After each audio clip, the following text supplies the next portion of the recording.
Now for Truth or Fake, our daily fact-checking segment. With us now is James Creedon. Hi, James. Hi, Monty. So we're starting off here with a sign in a supermarket in the UK having to do with these recent shortages. That's right. So lots of images going around the social networks about these shortages. People are shocked. People are making comments. They're blaming various circumstances, political and other. So these are the sort of images you're seeing. And this in the UK is a sign that has been from a supermarket or a co-op. Now, I won't read it all out word for word. Sorry for the limited choice right now. This is as a result of voting to leave the EU and telling Europeans to F off back to their own country. Misspelt in a way that's somewhat rude. Happy now? Now, the thing is, the context is connected partly to Brexit. British people are very much capable of writing and saying things like that. And you do see signs like that circulate online that are sort of humorous, but also partly true. So it's entirely believable. And it got a huge amount of shares, at least 3,000 shares, 14,000 people liking it on Twitter. That's just one count recently. Now, the thing is, if you put it into tools such as InVid, there are many tools like this now that allow for analysis of images. And what you can see, one thing that you can do is use a suite of tools with electronic analysis, filters, visual analysis, etc. Now, what it indicates here is that there was some tampering with this image. It doesn't give us, you can see there on the right, in terms of what the original was and how it might have been tampered with. It's not a 100% foolproof method, but also if you do a reverse image search in Google, it'll take you eventually to the original image, which is this. Sorry for the limited choice right now because of countrywide supply issues. We haven't got our full range available. It's much more polite, right? Interestingly, in that tweet, this person does connect it to Brexit. So as you can see, it's believable because of the context, but the sign was fake. So the infrared image shows exactly what that someone had. It gives an indication that it's not the original image and that there had been some tampering.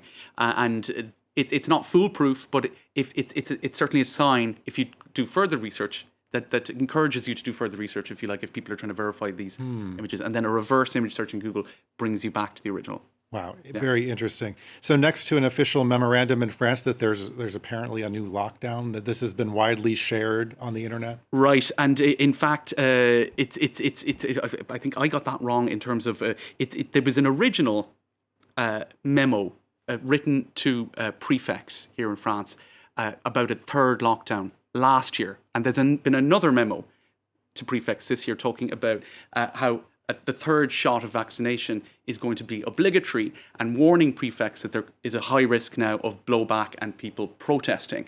And the thing is, if as several fact-checking media looked into, there's a lot of indications in this latest memo that it's not the real deal. First of all, the logo, it's an old insignia for the French state, the Ministry of the Interior here.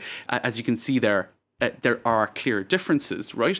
And so it's easy enough to ascertain with other factors as well. The language that's written, the language that's used is not polished administrative French. Expressions in it would lead you to think, hold on a minute, was this written by an official body? And if you look at this government website, it shows elements of form and composition of these sort of letters. It was actually quite a crudely done memo, but a lot of people can believe this stuff in the context. Indeed, last year there was a third lockdown in the end. There have been multiple lockdowns, so these are highly believable. Let's take a look now at some images. Well, before I show you that, this is the Twitter account of the person behind the original image, right? A guy called G. Milgram. Now, he issued a video showing how he did this, how he created a fake memo, and it was in a bid to alert the public to how easy it is, in fact, to create a fake document like that and have it circulate. There was even one detail about Morse code that he embedded into the image in question. He embedded sort of Morse code details into the insignia saying fake, right? So that was done in a bid to, I suppose, create greater awareness. But this most recent one about the vaccination being obligatory or third vaccination simply took that fake and repackaged it and edited more details into it. So this is, I mean, even if he was doing it with a noble intent, Right. it fed the fake news industry later on. I suppose where the intention is there to deceive, you can do it easily. Well, certainly not his intention there. Right. Okay, James Creedon with Truth or Fake. Thanks so much. Thanks, Monty.